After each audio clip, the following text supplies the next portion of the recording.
HBCU coach breaks silence as Shedeur Sanders makes big move for community at NFL. While the Browns' 24-10 win made Shedeur Sanders' first start look nothing short of stellar, his rise didn't begin in Cleveland. Here, his college legacy is now back in the spotlight and quickly becoming the real talk. Now, looking back at his collegiate beginnings at Jackson State, head coach T.C. Taylor weighed in on Shedeur and his impact on HBCU football. While Taylor coached Shedeur during Deion Sanders' tenure at Jackson State, Shedeur's breakout year earned him SWAC Freshman of the Year honors.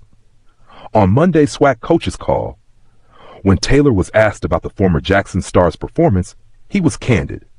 "I think it's just huge in general for all of HBCU football when he took the field and go out there and responded from the last performance he had out there," said Taylor.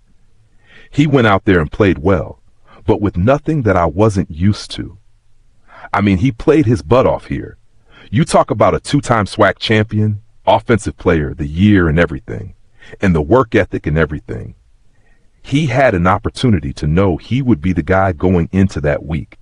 So the preparation was a little different going into that game."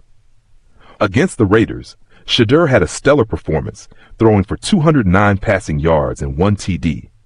"But it's nothing new to the guys that's been around him," continued the HBCU coach. "I've been around that locker room with him, called some plays for him. I know what type of quarterback he is, so I'm so happy for him. And I think the sky's the limit." In his 2 seasons at Jackson State, Shedeur piled up 6,983 passing yards with a jaw-dropping 70 TDs, and his dominance earned him the prestigious Deacon Jones Award. Now his impact in the NFL will definitely ignite a spark for the HBCU community, the place where his rise first began. Taylor put it best, saying, "He's going to continue to work hard, going to continue to get better." They talk about his first career start program, and I think it's HBCU football.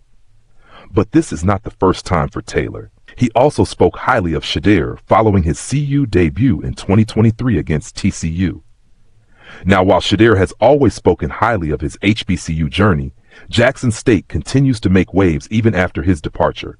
The Tigers finished 5-0 at home this season, proving they're a force to be reckoned with. Here, the HC didn't flinch to make his stance clear for the Tigers. Second straight SWAC East Division title. HBCU coach confident to take on SWAC pass. Defeating Alcorn State 27-21 in Week 13, Jackson State came out on top. With that, their ticket to the SWAC title game against Prairie View A&M has been secured, the winner of which advances to the Celebration Bowl. To clinch the East Division and everything we've been through with injuries and every week battles, it's just a roller coaster of emotions right now. Said JSU HC Taylor. Against Alcorn State, JSU survived late-game drama, stopping 2 Hail Mary attempts in the final minutes. "I know my team. I know these guys around me. They've got a will to win," said Taylor. "We got a great group that came back off last year's team, and the guys we added have an appetite for success." Despite losing starting QB Jacobian Morgan to a left foot injury for the final 4 games, JSU freshman Jared Lockhart stepped in and shone. He completed 15 of 17 passes for 194 yards and a TD. They captured the SWAC championship with a 41-13 win over Southern and followed it with a 28-7 Celebration Bowl victory over South Carolina State last season. Still, Taylor didn't hold back in pointing out the challenge of defending the crown. "We're getting everybody's best. These teams are coming in here and playing their butts off against us, so we're going to have to be ready to go," he mentioned. However, with the standard they set last season, they will have a lot to live up to.